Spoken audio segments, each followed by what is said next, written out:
Baik, Assalamualaikum warahmatullahi wabarakatuh.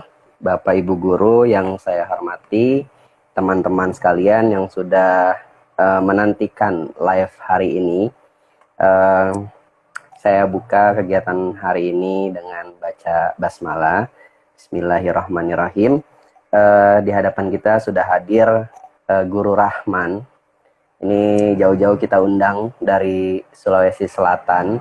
Apa kabar Guru Rahman? Alhamdulillah. Assalamualaikum Guru Ade. Waalaikumsalam. Nah, ini Guru Kabarnya Rahman.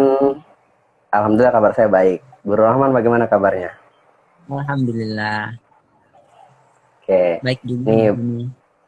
ya, Bapak Ibu Guru, ini Guru Rahman.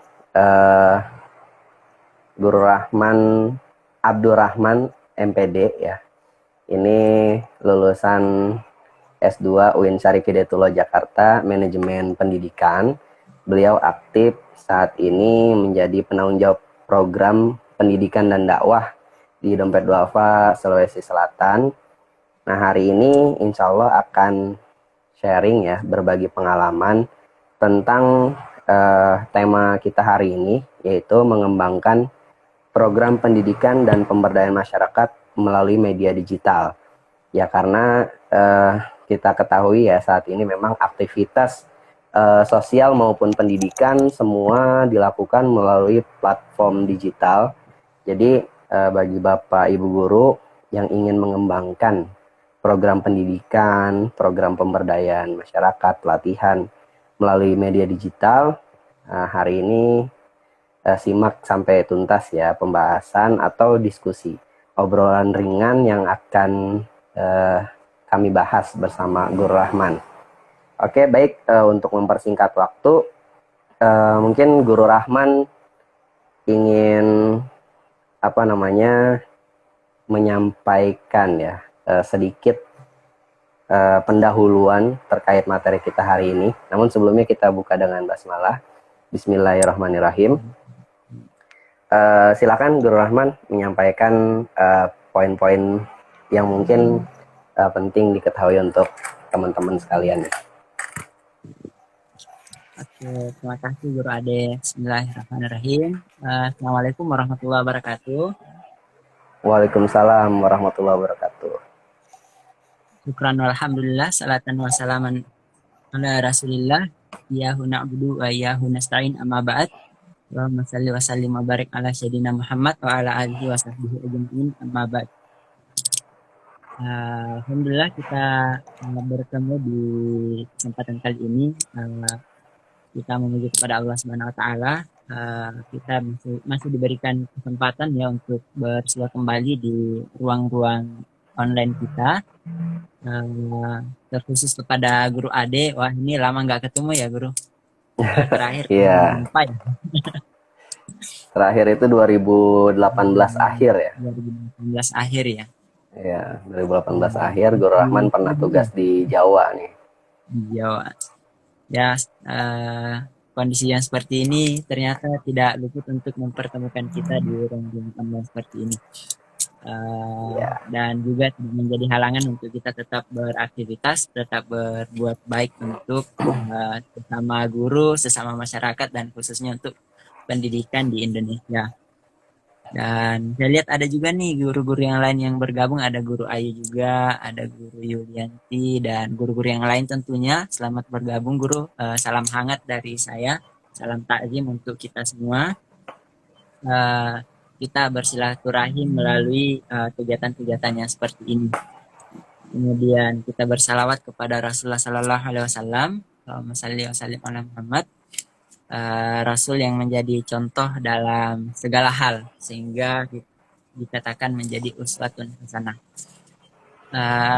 Beberapa pekan yang lalu saya ditanya sama Guru Ade ya, gimana kegiatan di Dede Sulsel, kegiatannya sekarang ngapain aja gitu.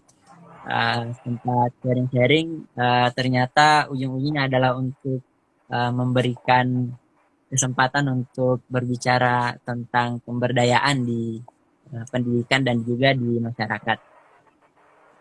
Nah, alhamdulillah sekarang ini saya di Dompet Duafa Sulsel, kita lagi RKAT sekarang ya. Di sela-sela RKAT, alhamdulillah masih mengusahakan untuk bergabung dengan guru-guru sekalian. Di Dompet Duafa Sulawesi Selatan, seperti program-program yang lain, seperti cabang-cabang yang lain, kita ada beberapa program dalam menyalurkan dana zakat, Bapak Ibu guru sekalian. Salah satunya adalah melalui program pendidikan, program pemberdayaan, program dakwah juga ada, dan juga ada beberapa program di program sosial dan ekonomi. Program ini dijalankan menggunakan dana zakat, dana siswa yang telah disalurkan oleh orang-orang baik yang ada di seluruh Indonesia dan bahkan di seluruh dunia yang menyalurkan dananya melalui Dompet Duafa, dan tidak menutup kemungkinan juga ada guru-guru sekalian yang bergabung di kesempatan kali ini yang juga turut berpartisipasi dalam menyalurkan siswanya melalui Dompet Duafa Sulawesi Selatan, melalui Dompet Duafa dimanapun berada. Berbicara tentang pengembangan program pendidikan dan pengembangan program pemberdayaan, sebenarnya ini adalah dua program yang seperti mata koin Bapak Ibu guru sekalian. Jadi sebuah program yang tidak dapat dipisahkan sebenarnya. Apalagi kita berbicara tentang kehidupan yang lebih kompleks, bergabung di tengah-tengah masyarakat. Untuk kesempatan kali ini mungkin saya lebih sharing aja ke program-program yang telah kita laksanakan di Dompet Duafa. Mungkin pengalaman saya belum banyak, Bapak Ibu guru sekalian. Saya baru berkecimpung beberapa tahun di program sosial, di program pemberdayaan, dan juga di program pengelolaan dana zakat. Namun sependek ilmu saya, semoga kita bisa sama-sama memetik ibrah atau mengambil pelajaran dari kegiatan-kegiatan seperti ini. Untuk program pendidikan sendiri, kita di Dompet Duafa Sulawesi Selatan sebenarnya lebih fokus kepada pengembangan guru awalnya yang menjadi target kita di Dompet Duafa. Kenapa pengembangan gurunya? Karena kita merasa bahwa guru sebenarnya menjadi kunci dalam pengembangan pendidikan atau peningkatan pendidikan di bawah di dunia pendidikan yang bersentuhan langsung dengan anak-anak didik kita. Hingga penting dan mendesak untuk kita bina, untuk kita ajak berkolaborasi guru-guru yang ada di seluruh Indonesia untuk saling meningkatkan kompetensi dan terus memperbaiki kelas-kelas ajarnya. Dan setelah COVID melanda ya, negara api menyerang, banyak perubahan-perubahan yang terjadi, dan ini adalah sesuatu yang mau tidak mau, siap tidak siap, kita harus lewati, dan juga tentunya membuat beberapa waktu proses pembelajaran itu terhenti. Dan akhirnya sekarang pembelajaran mulai normal. Dan berbicara tentang era digital, ya sebenarnya memang seperti itulah adanya digitalisasi. Perkembangan dunia digital, perkembangan dunia itu terlalu cepat, dan peraturan perkembangan pendidikan itu selalu mengejar ketertinggalan dunia digitalisasi. Apalagi kita di Indonesia yang program pendidikannya sangat kompleks. Di program pendidikan juga untuk sekarang kita lebih banyak menggarap bagaimana ruang-ruang yang ada di daerah-daerah pedalaman itu, khususnya guru-guru itu bisa kita isi, baik melalui penempatan guru yang telah kita bekali, yang mungkin bergabung dengan Sekolah Guru Indonesia, mungkin bergabung dengan Sekolah Literasi Indonesia, dan juga program-program pendidikan yang lain yang kemudian mau bersinergi untuk meningkatkan pendidikan di daerah-daerah pelosok. Karena kenapa pendidikan kita sekarang tidak merata ya, banyak anak-anak yang mencita-citakan memimpikan pendidikan yang sama dengan anak-anak yang lain. Itulah yang sementara kita kejar di Dompet Duafa, bagaimana anak-anak yang lain juga bisa merasakan pendidikan yang sama. Nah, kalau untuk pengembangan program pendidikan, kita lebih banyak di penggunaan media-media sebenarnya, pengembangan aplikasi-aplikasi untuk para guru yang ada di daerah. Sebenarnya banyak Bapak Ibu guru sekalian, mungkin jauh-jauh hari Bapak Ibu guru sudah menggunakan Socrates, aplikasi-aplikasi yang lain, Zoom, Quizzes, Kahoot dan sebagainya. Itu adalah aplikasi-aplikasi yang lebih awal tenar ya, lebih awal terkenal dan banyak digunakan oleh guru-guru sebelum adanya COVID.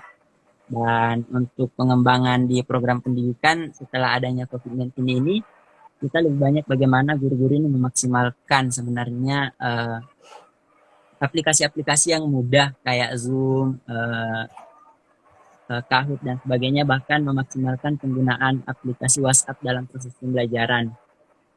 Sebenarnya kalau kita berbicara tentang aplikasi pembelajaran, aplikasi WhatsApp ini bukan aplikasi pembelajaran Bapak Ibu guru sekalian. Ini adalah aplikasi untuk komunikasi ya, fungsi utamanya.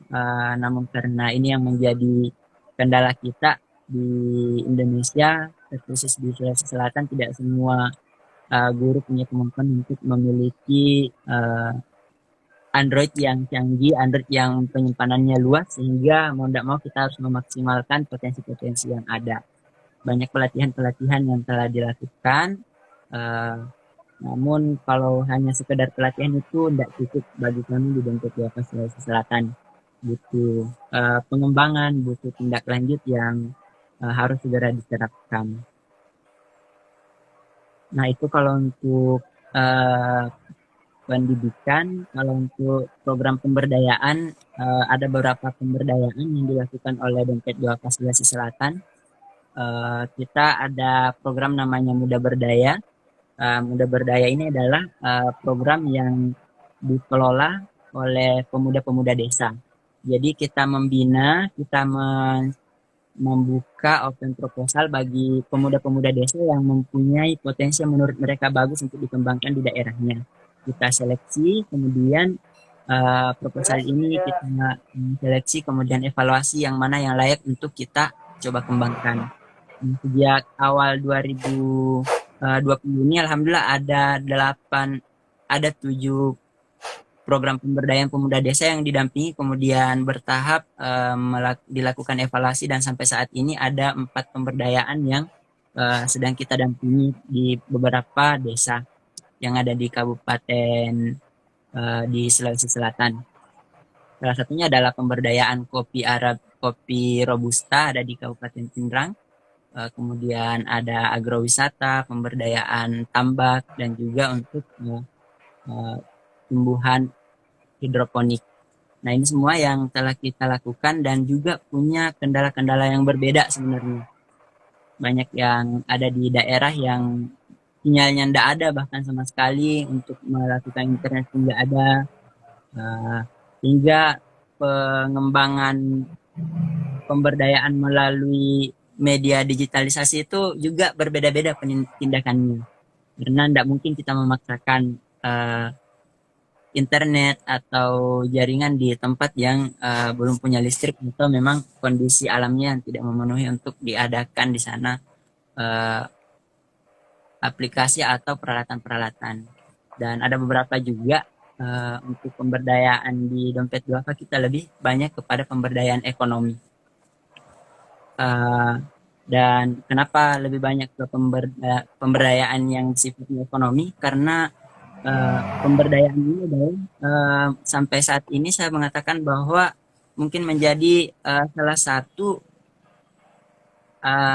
alat atau salah satu cara yang paling efektif untuk mengajarkan masyarakat untuk berzakat. Kenapa? Karena sejauh ini ketika kita berdakwah kepada masyarakat nih, harus mengeluarkan zakat, misalnya 2,5% dari penghasilan. Kebanyakan masyarakat itu malah bingung, apalagi penghasilan dari pertanian ini mengeluarkannya kayak gimana? Haruskah setelah panen ataukah haruskah menunggu 1 tahun dan sebagainya. Tapi ketika ada pemberdayaan masyarakat, hasilnya kita bantu kelola, kita bantu memaksimalkan supaya pemasarannya juga lebih tinggi, harga bisa di-up, kemudian mereka mendapatkan secara real dana dari penghasilan mereka, kemudian kita ajari secara bertahap mengeluarkan bagaimana cara mengeluarkan 2,5% untuk zakatnya, bagaimana untuk mengeluarkan dana 12,5% untuk pengembangan di programnya. Nah, ini lebih ngena di masyarakat, mereka lebih paham karena kegiatan seperti ini lebih menyatu dengan kehidupan mereka. Jadi ketika dijelaskan dengan baik, mereka dipahamkan tentang pengelolaan dana zakat, apa yang kita lakukan berasal dari dana zakat, otomatis mereka juga akan dengan sendirinya memahami ketika di saat mereka barang mereka, tanaman mereka dijual dengan harga yang tinggi, dengan harga yang sesuai dengan standar dan kualitas pemberdayaan yang kita harapkan, kita bisa langsung memotong dengan cara menyampaikan secara jelas apa yang dipotong itu seperti apa, tujuannya kemana, zakat ini fungsinya kemana, dan penyalurannya nanti kemana. Dan mereka, beberapa masyarakat yang kita dampingi malah senang dengan kegiatan ini. Salah satu yang mereka katakan bahwa dengan hal yang seperti ini mereka jadi paham sebenarnya, oh ternyata mengeluarkan zakat itu hitungannya mudah. Cuma ketika disampaikan di forum-forum dakwah, di ceramah-ceramah agama, itu malah mereka kebingungan karena harus memikirkan segala macam, tidak langsung dengan praktiknya. Nah, kalau untuk sekarang pengembangan program di Dompet Duafa itu sebenarnya lebih ke ekonomi dengan harapan mengangkat pendapatan masyarakat tentunya ya.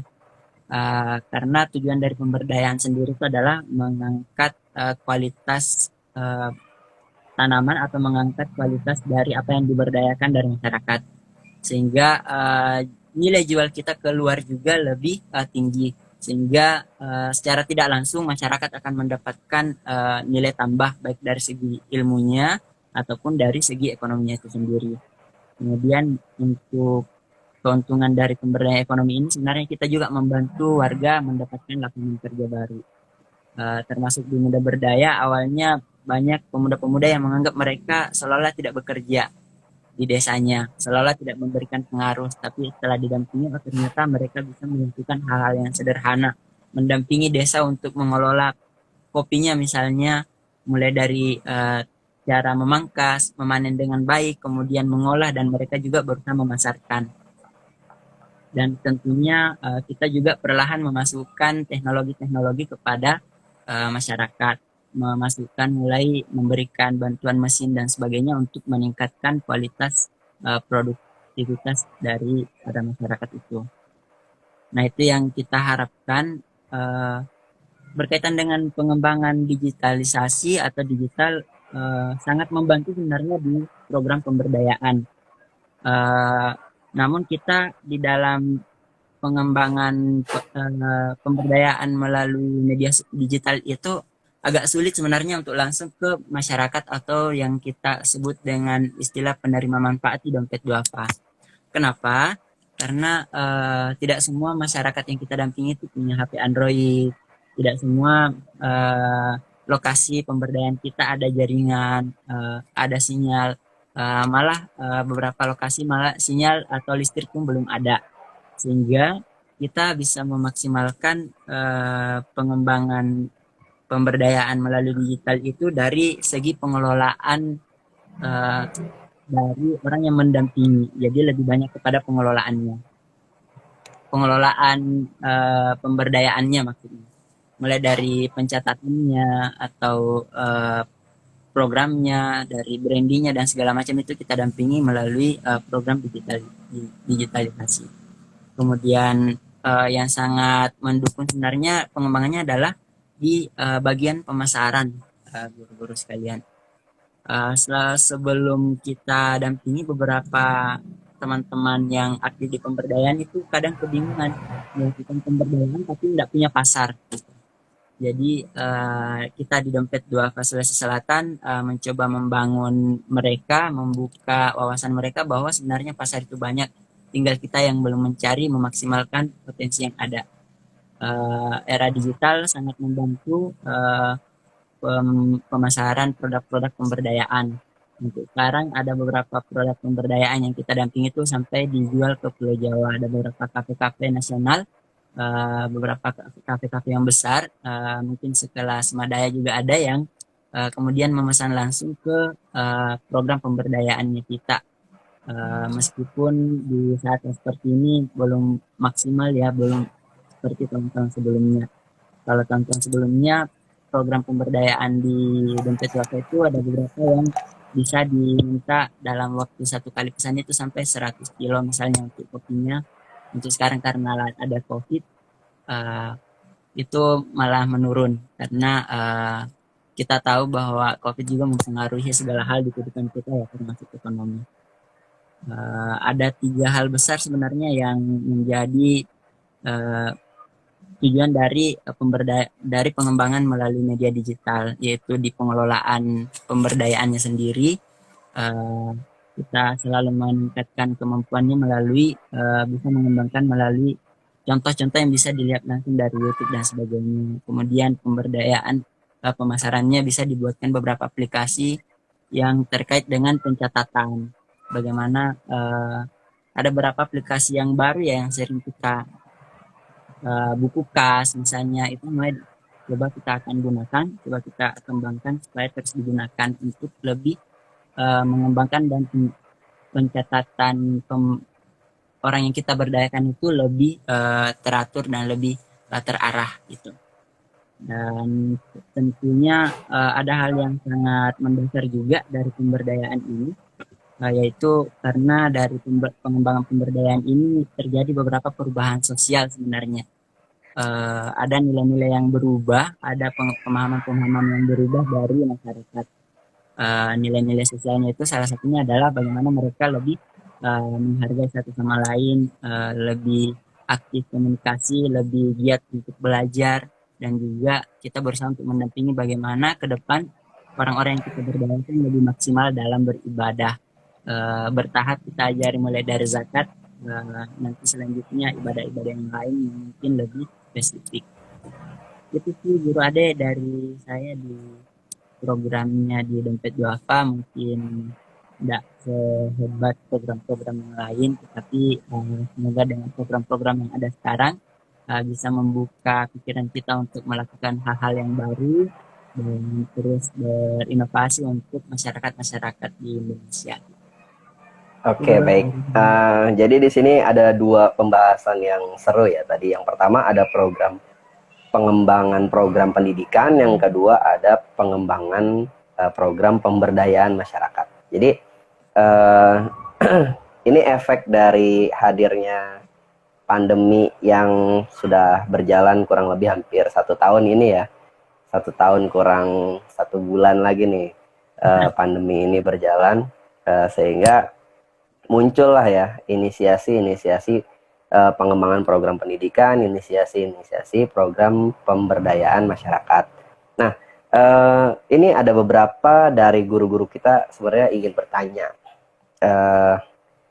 Ini kan Indonesia ini jika kita bagi gitu ya, ada beberapa klaster jenjang ekonomi ya. Ada beberapa klaster jenjang ekonomi. Ada ekonomi atas, ada ekonomi menengah, ada ekonomi bawah. Ada di antara keduanya gitu. Nah, yang jadi pertanyaan dari teman-teman ini, sebenarnya pengembangan program pendidikan itu saat ini perlu atau tidak sih dilaksanakan? Terus jika seandainya perlu, program pengembangan pendidikan seperti apa yang dibutuhkan dan yang bisa menyentuh semua kalangan itu gitu. Udah langsung dijawab nih ya Guru ya. Ya, langsung jawab ya nanti satu-satu.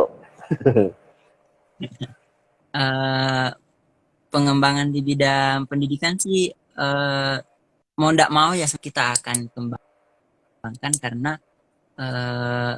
zaman tetap berjalan, teknologi terus berkembang, dan seperti yang saya katakan sebelumnya bahwa teknologi itu berlari kencang dan peraturan-peraturan kita yang malah mengejar teknologi itu, dan itu akan terus terjadi. Jadi pengembangan pendidikan itu akan terus dilakukan. Kemudian memang betul sih di Indonesia itu ada beberapa kelas di masyarakat, ada yang ekonominya menengah ke bawah, menengah ke atas, dan bahkan dia ada yang keduanya. Nah, tentunya penanganan pendidikan di antara ketiganya ini masing-masing memiliki penanganan yang berbeda. Kenapa? Karena masalah-masalah yang timbul dari keduanya ini, bahkan ketiganya ini berbeda-beda. Kalau mungkin menengah ke bawah, di beberapa sekolah yang kita pernah dampingi, ya mungkin dari segi siswanya. Mereka ada yang semangat, tapi terkendala dari biaya misalnya, atau bahkan akses untuk ke sekolahnya. Kalau yang kelasnya menengah ke atas, biasanya mereka lebih memilih ke sekolah swasta.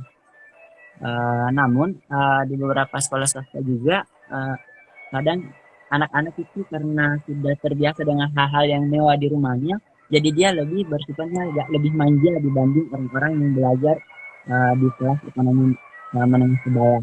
Karena mereka sudah terbiasa dengan hal-hal yang mewah di rumahnya, sehingga itu juga terbawa ke sekolahnya. Dan tuntutan dari sekolah swasta juga kan nilainya harus tinggi dan seterusnya. Artinya apa? Ketika pendidikan tidak terus dikembangkan, maka sebenarnya akan merugikan dua hal sebenarnya, merugikan sekolah dan juga merugikan generasi. Karena pendidikan yang kita berikan tidak sesuai dengan dunianya mereka. Karena kalau kita di pendidikan sebenarnya kan konsepnya adalah mengajar bukan untuk hari ini, tetapi mempersiapkan anak-anak untuk beberapa tahun ke depan. Sehingga ketika kita tidak ada pengembangan pendidikan, tidak ada konsep-konsep yang baru dalam pendidikan, itu artinya kita tidak mempersiapkan anak-anak kita untuk beberapa puluh tahun ke depan. Sementara itu adalah generasi-generasi. Itu ya, Guru Ade. Kayaknya Oke. lebih jauh. Oke, saya mau tambahin lagi nih pertanyaannya Guru Rahman. Kayaknya kita kalau ngobrol-ngobrol gini seru ya. Mungkin guru-guru di sini yang ikut mengikuti live kita juga boleh menuliskan pertanyaannya di kolom komentar. Jadi biar nanti bisa sama-sama apa yang menjadi unek-unek, apa yang menjadi kebingungannya bisa terjawab juga di sini. Nah, tadi terkait dengan pengembangan program pendidikan ya. Yang pertama tadi kan kondisi ini memang tidak memungkinkan ya guru ataupun siswa melakukan aktivitas pembelajaran secara tatap muka, ya, karena memang kondisinya dibatasi. Gitu. Nah, terus ada beberapa guru melakukan pengembangan program dengan memasukkan unsur kewirausahaan dalam kurikulum sekolahnya. Nah, jadi ketika guru menyampaikan tujuan pembelajarannya, itu siswa diminta berkolaborasi dengan orang tua dan juga guru menciptakan sebuah produk gitu ya, yang kemudian bisa nanti dipasarkan ke tetangga atau orang-orang yang ada di sekitar lingkungan si siswa itu. Nah, sebenarnya program-program seperti itu bisa diterapkan ya, efektif diterapkan di jenjang pendidikan apa aja gitu. Apa bisa diterapkan di semua jenjang atau ada jenjang-jenjang tertentu yang nggak bisa pakai pengembangan program yang seperti itu. Nah, terus untuk jenjang-jenjang yang tidak bisa, nanti pengembangan programnya bisa bentuk apa aja gitu. Baik, itu ide kreatif sih sebenarnya menurut saya itu bagus banget. Tapi di era yang sekarang, era pandemi, jadi mau tidak mau kita harus mempunyai tiga unsur yang harus berkolaborasi sekarang, yaitu pihak sekolah, siswa, dan orang tua. Kendala yang terjadi di lapangan, termasuk di selesai, banyak orang tua yang mengeluh karena anak-anak mereka malah selalu sibuk banget dengan HP-nya misalnya. Ada juga yang seolah-olah mereka terlihat melihat anaknya itu pasien mengerjakan tugas terus. Dan bahkan ada kendala yang lain, tugas-tugas anak-anak malah dikerjakan oleh orang tua. Gitu. Itu membuktikan bahwa banyak dari guru-guru kita yang koordinasi antara siswa dengan orang tua siswa itu masih belum belum bagus gitu. Nah, untuk yang dipaparkan sama guru Adit tadi, bagaimana anak-anak berkolaborasi dengan orang tua untuk menghasilkan sesuatu yang bisa dijual, eh, itu bagus, tapi harus punya jalur komunikasi yang bagus dulu terhadap dengan orang tua, karena orang tua zaman sekarang tuh sangat sensitif ya dengan perubahan-perubahan yang ada di sekolah ya, apalagi sesuatu yang mendadak tanpa pengetahuan mereka lebih awal gitu. Biasanya ada banyak komplain dan sebagainya. Hal-hal yang seperti ini mungkin ada yang di tahap SMP, SMA sudah bisa. Namun kalau untuk tahap SD mungkin butuh hal yang lebih disederhanakan lagi sih menurut saya. Kecuali kalau memang di kurikulum yang telah ditetapkan di sekolah itu sudah ada yang telah dipahami bersama oleh guru, kepala sekolah dan orang tua. Sehingga ketika ada tugas yang diberikan itu mudah mengarahkannya gitu. Orang tua juga tidak komplain, dan orang tua di saat-saat sekarang ini dari segi keuangan, ekonomi keluarga mungkin agak sensitif ya. Kita tahu ada pemecatan di mana-mana, ekonomi menurun dan sebagainya, dan itu juga otomatis mempengaruhi proses pendidikan anak-anak di rumah. Namun alhamdulillah di beberapa daerah saya lihat sudah mulai masuk sekolah anak-anak ini. Kalau itu bagus selama ada koordinasi dan komunikasi yang bagus dengan orang tua, sehingga orang tua juga bisa berpartisipasi, dan tentunya kita harus paham tidak semua orang tua paham dengan yang namanya berwirausaha. Jangan sampai itu juga menjadi kendala untuk anak-anak dan orang tua di rumah dan terjadi kekerasan dan sebagainya. Terus pengganti bagaimana nih kalau misalnya hal-hal yang seperti ini tidak bisa, apalagi untuk kelas rendah gitu. Kemarin saya mewawancarai beberapa guru. Guru ini saya ambil contoh satu orang guru ketika memberikan tugas ke anak-anaknya, siswanya, mereka memberikan dua rubrik ya, memberikan dua rubrik atau dua form yang harus diisi oleh anak dan orang tua. Jadi ada form yang memang wajib diisi oleh orang tua dan ada form yang wajib diisi oleh siswa dan tidak boleh tertukar. Dan itu menjadi form evaluasi untuk perkembangan anak-anak selama belajar di rumah, sehingga komunikasi mereka terjalin antara orang tua dengan guru. Kemudian untuk beberapa tugas ada memang yang kadang guru-guru berikan, misalnya kalau selama di sekolah mereka anak-anaknya biasanya diberikan tugas untuk wawancara teman misalnya. Nah, kiat-kiat yang saya lihat yang dicontohkan oleh guru ini, mereka memberikan tugas ke anak-anaknya melakukan sebuah wawancara kepada seseorang, tetapi didampingi oleh kakaknya misalnya, oleh orang tuanya misalnya. Nah, hal ini mungkin bisa ditiru, bisa diterapkan juga, dan memungkinkan di kondisi siswa dan orang tua, karena guru sekarang tuntutannya banyak ya. Salah satunya adalah mengetahui secara pasti kondisi orang tua dan anak-anak yang mereka ajar, sehingga mudah untuk menerapkan pembelajaran kayak gitu. Nah, terus sama ini juga nih Guru Rahman. Jadi ketika pandemi melanda, ini kan semua aktivitas pembelajaran bergeser ya menjadi digital ya. Pengembangan program pendidikan lebih banyak pengembangannya di digital. Nah, sehingga membuat intensitas penggunaan gadget anak-anak itu lebih tinggi dari sebelumnya, gitu ya. Jadi gadget ini menjadi seperti pisau bermata dua gitu. Di satu sisi dia bisa menambah wawasan si anak ketika digunakan dengan efektif ya. Di sisi lain dia juga bisa menjadi bumerang gitu, yang nantinya anak menjadi kecenderungan menggunakan gadget untuk hal-hal yang mungkin kurang produktif gitu. Nah, bagaimana cara mensosialisasikan penggunaan gadget yang efektif ini gitu ya untuk para orang tua yang kemudian nanti orang tua mensosialisasikannya atau mendampingi anak-anaknya dalam penggunaan gadget. Karena selama ini kan ketika guru memerintahkan penggunaan gadget dari sekolah atau dari rumahnya si guru, guru tidak mengawasi siswa secara langsung ketika menggunakan itu, melainkan yang ada di dekat siswa itu orang tua. Nah, bagaimana cara mensosialisasikan itu ke orang tua? Ini loh cara penggunaan gadget yang baik gitu.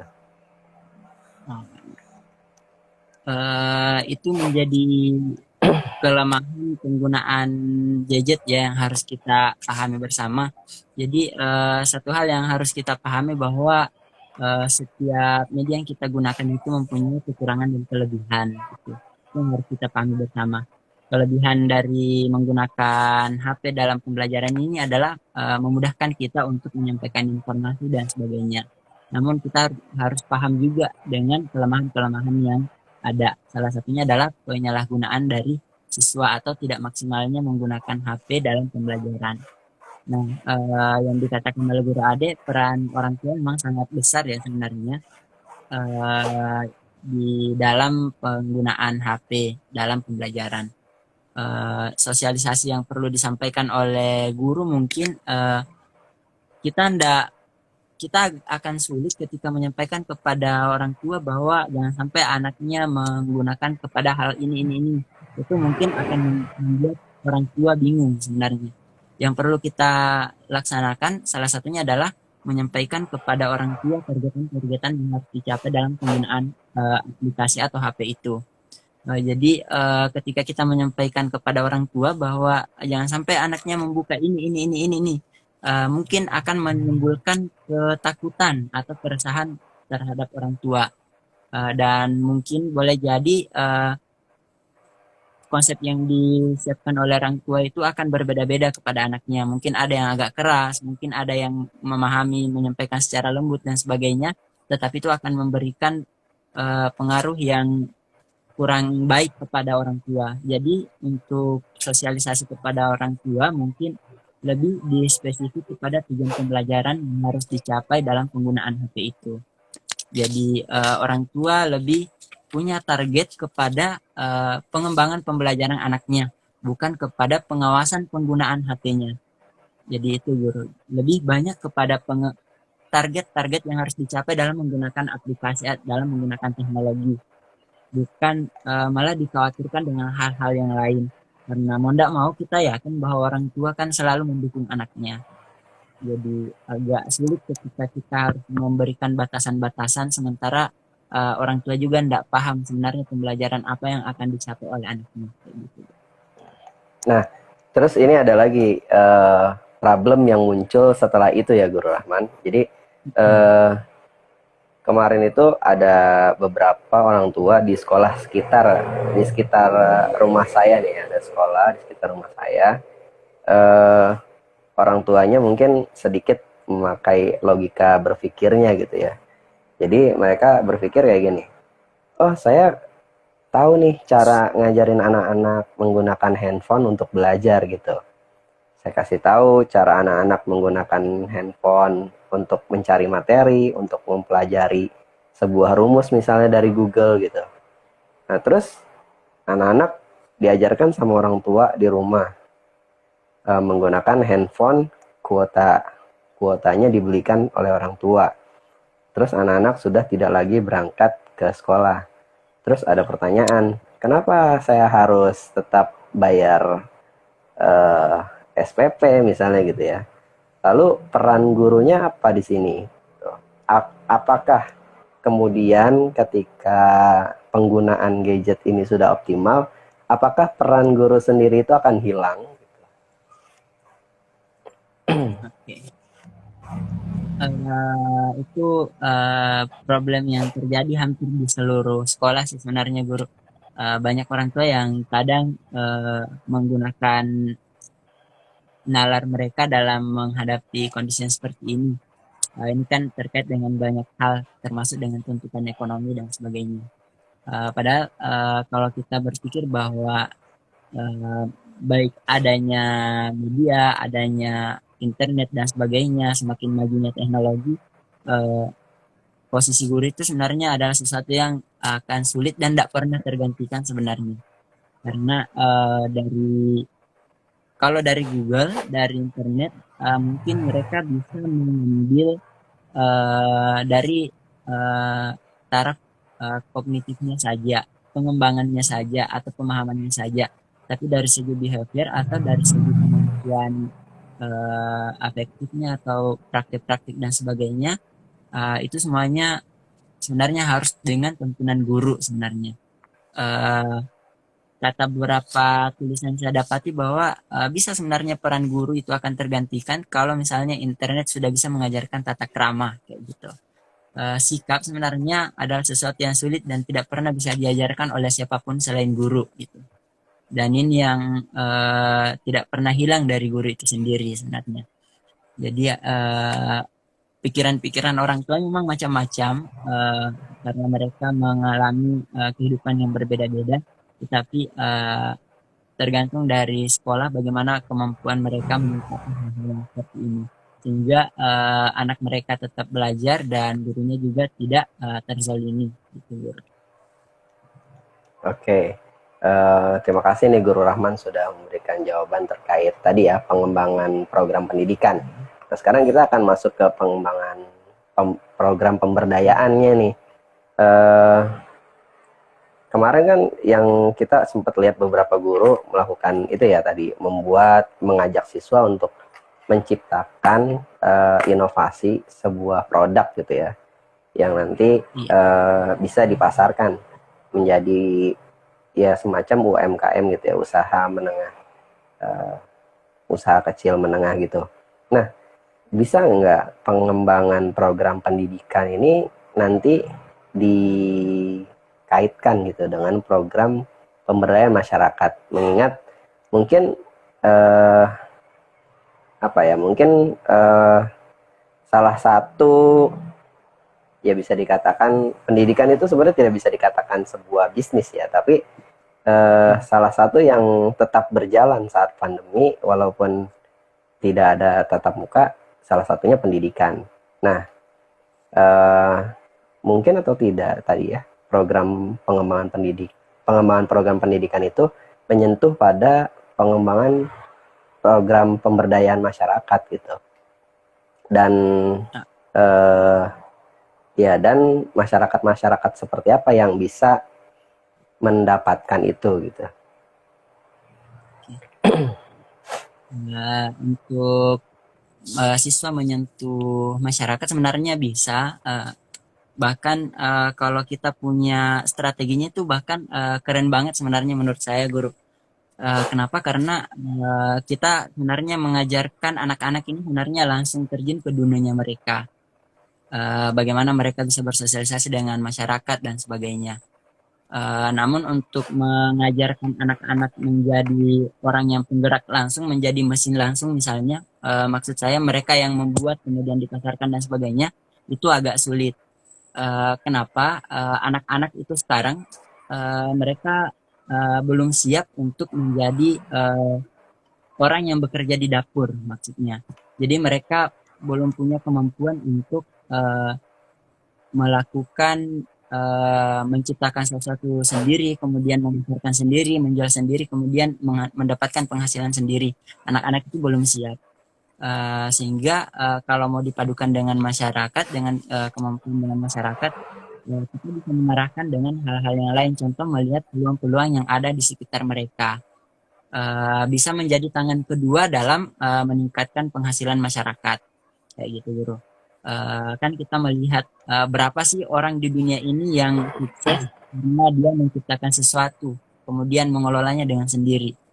Itu sangat sedikit yang kita dapatkan apalagi di bidang pemberdayaan. Sangat sedikit orang yang sukses mulai dari usahanya sendiri. Mungkin pemilik Facebook juga salah satu orang yang sukses dengan usahanya sendiri.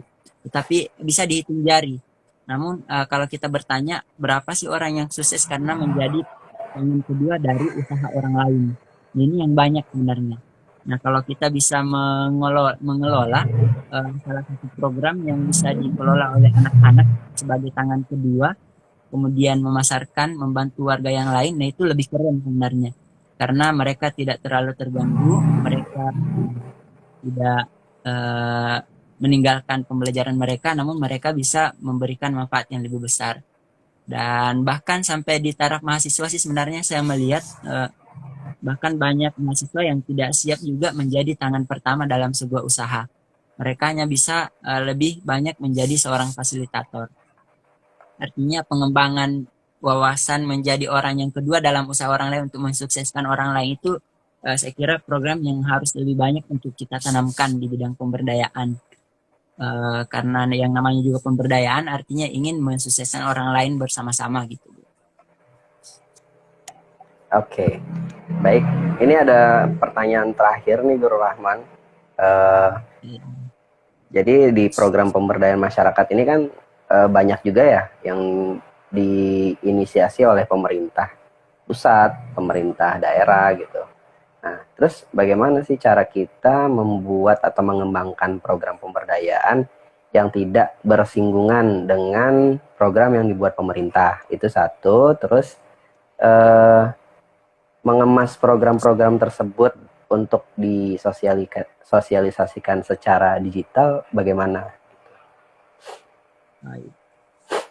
Yang pertama, agar tidak bersinggungan dengan program-program pemerintah, sebelum melihat atau menciptakan sebuah pemberdayaan, saran saya kita melihat dulu apakah ada rule-rule yang telah dibuat oleh pemerintah gitu. Biasanya pemerintah itu lebih banyak melirik ya, misalnya di suatu tempat ada agrowisata misalnya atau tempat yang bisa dikembangkan. Nah, biasanya pemerintah itu kan punya alur-alur tersendiri ya, misalnya dalam dalam proses pemberdayaan. Misalnya harus melalui BUMDes misalnya. Atau kalau di Kemenpora ada lagi bidang yang lain yang terjun langsung ke bidang wisata misalnya. Nah, itu yang harus kita perhatikan kembali, jangan sampai bersinggungan dengan mereka. Kalau dan kita sih dalam pemberdayaan itu tidak mencari supaya kita bersinggungan, tetapi bagaimana mencari jalan agar bisa berkolaborasi sebenarnya. Itu yang menjadi catatan kita dalam pemberdayaan. Saya tujuan dari semua pemberdayaan kan sebenarnya baik untuk meningkatkan taraf hidup dari orang yang diberdayakan, baik dari segi kemampuannya atau dari penghasilannya. Jadi lebih sebisa mungkin berkolaborasi sepanjang tidak berseberangan dengan visi-visi kita atau misi kita dalam pemberdayaan. Itu untuk yang pertama. Kemudian yang kedua, bagaimana dalam pemasaran ya, atau apa ya tadi ya Guru? Mensosialisasikannya secara digital ya. Digital. Kalau untuk mensosialisasikan secara digital, kalau dari kami selalu menyarankan melihat kembali apa yang paling banyak digunakan oleh masyarakat. Misalnya, kalau misalnya yang kita sasar adalah anak-anak muda yang menjadi konsumen, maka kita harus cari apa yang lebih dekat dengan anak-anak muda sekarang. Mungkin Instagram, mereka lebih banyak foto-foto, kemudian upload dan sebagainya. Nah, itu kita menggunakan media-media digital yang lebih dekat kepada konsumen. Kalau orang tua mungkin atau orang-orang dewasa yang lain mungkin lebih ke Facebook, yang lebih suka komunikasinya lewat Facebook atau bahkan keduanya. Sepanjang itu bisa meningkatkan daya tarik dari apa yang kita lakukan. Bahkan kalau misalnya bisa membuat dalam sebuah web juga itu memungkinkan. Intinya kan dari bagaimana kita memasarkan, bagaimana kita mensosialisasikan itu adalah supaya pengunjung atau konsumen dari apa yang kita berdayakan itu bisa terjual atau dinikmati oleh orang lain. Dan tentunya kita harus menentukan pasar dulu sebenarnya di dalam pemberdayaan. Kita untuk melakukan sebuah pemberdayaan itu hal yang paling menjadi dasar dan yang utama adalah kita harus menentukan pasar dari apa yang kita berdayakan. Jangan sampai kita melakukan pemberdayaannya bagus, konsepnya keren, kemudian diminati semua orang, tetapi kita tidak punya pasar. Nah, itu akan mensiasatikan atau membuat apa yang diberdayakan itu jadi sia-sia karena tidak terjual atau tidak laku di masyarakat kayak gitu. Harus dilihat dulu pengembangan dan pasarnya seperti apa. Karena dari situlah baru kita lihat, baru menarik kesimpulan untuk melakukan pengembangan media digital seperti apa. Karena untuk apa kita melakukan pengembangan media digital yang bagus-bagus tapi ternyata tidak sesuai dengan pasar yang kita kejar gitu. Oke, baik. Waduh, ini diskusi semakin seru, tapi waktu kita sangat terbatas sekali nih ya, Guru Rahman. Oke, baik. Sebelum kita akhiri, mungkin ada closing statement yang ingin Guru Rahman sampaikan untuk guru-guru di sini. Oke, terima kasih Guru Ade. Pengembangan pemberdayaan menurut saya adalah sesuatu yang perlu kita pikirkan bersama, apalagi di era pandemi sekarang ini. Banyak sebenarnya potensi-potensi masyarakat yang tidak dipikirkan atau belum ada yang sampai memikirkan hal itu. Sehingga dengan adanya pemberdayaan dilakukan, itu menjadi salah satu cara untuk meringankan beban beban orang-orang yang ada di sekitar kita. Pemberdayaan di pendidikan juga banyak, pemberdayaan di bidang yang lain, pemberdayaan masyarakat apalagi. Silakan bisa dicari potensi-potensi apa yang bisa dibantu, bisa dijadikan pemberdayaan, kemudian menentukan pasarnya, dan bisa kita kolaborasikan bersama. Lembaga-lembaga zakat seperti Dompet Duafa sangat terbuka dengan proses-proses yang seperti ini. Tentukan konsepnya, kemudian bisa kita kolaborasikan bersama.